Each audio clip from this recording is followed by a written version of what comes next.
So the question is, what is the church, and how does the Holy Spirit get involved with it?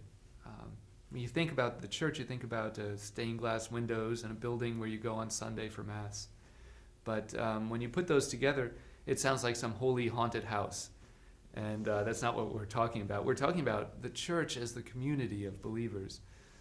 We're talking about you and me, nuns, priests, even the Pope. We're all united by the Holy Spirit, and we're one body together in this Spirit. The Spirit animates us. It helps us to understand God and make Him present in our midst. To look at this better, we can look at the first Pentecost, which we can find and hear about in the chapter 2 of Acts, the Acts of the Apostles. So there we see Mary, the church, the whole church, the community of disciples, the apostles, and they're all gathered together in this upper room, this kind of hideout.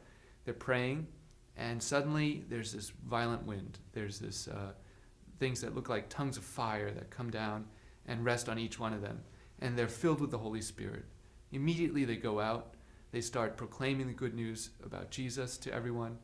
And what's amazing about this is not only are they overcoming the fear that was prevalent there, this kind of threat of persecution by the Romans and the Jews alike, but they are speaking in their own language, but all the foreigners there hear them as if they were speaking each person's native language. And so we see the church, it can't be contained by a building. And it can't be contained by the fear of persecution, not even by natural obstacles like language. That's the church we're talking about with the Spirit. So 2,000 years after this first happened, the church is still going strong. It's still proclaiming the good news of God.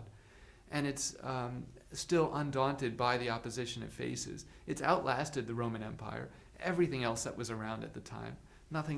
Nothing's kind of been the same for 2,000 years except the church. And so we see how this fulfills Jesus' promise that the gates of hell will not prevail against it, that nothing can keep the church away from Jesus, from God.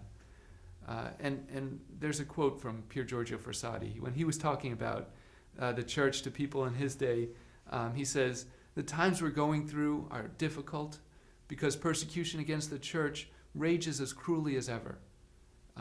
But you, fearless and good young people, do not be afraid because of this small problem.